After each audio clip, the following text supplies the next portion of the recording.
when you're dealing with the sanctity of an individual's whakapapa and genealogy, it's one of the most important, if not most important, dimensions of your identity.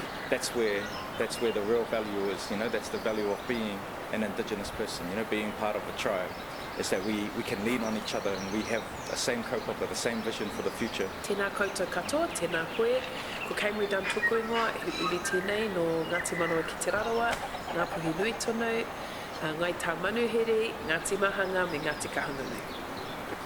Kia ora, ko Ben Teire tōku unga, ko Ngāti Niro te iwi no Kukiarani Āhau.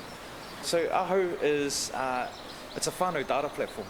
And when we say whanau data, we're talking about the whakapapa and then being able to use the whakapapa to draw your own connections and learn your history back to where you come from.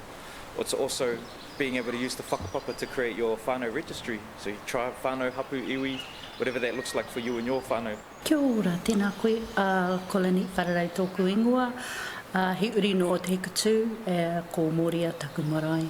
We have a need at our hapu level, te whakaminingo o te hikatu with our 15 hapu in a pre-treaty settlement space, so we're actually doing a bit of a drive to look at how we can connect our whānau back through their whakapapa, being able to create that connectivity from the boxes and archives that are stored in Papa Nia's mind as well as in his bedrooms.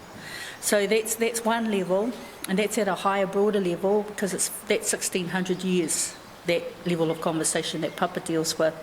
But our whānau themselves, because they can only go so far back, maybe their great-grandparents, great-greats, they don't quite know what the connection is and what the tātai hono is back to the hapu or back to the tupuna. So for them, there's those little wānanga that we can look at as building blocks. When we lose our stories, we lose a part of ourselves. So the whakapapa record, that sits within the individual, but just be really mindful that that's the first step. You've got to be uploading your own whakapapa. I'm a technologist, and so I think it started when I first had my daughter, and she's 5 now, but there was really that if I don't know who I am, and if I don't know my whakapapa, then how is she ever going to learn that?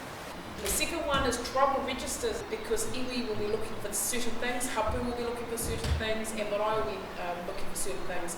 But it's still incumbent on the individual to share that information with the archive. At the moment, we're at a place where whānau can comfortably and securely save and create their own archives and save their own information and put that into a repository that they own.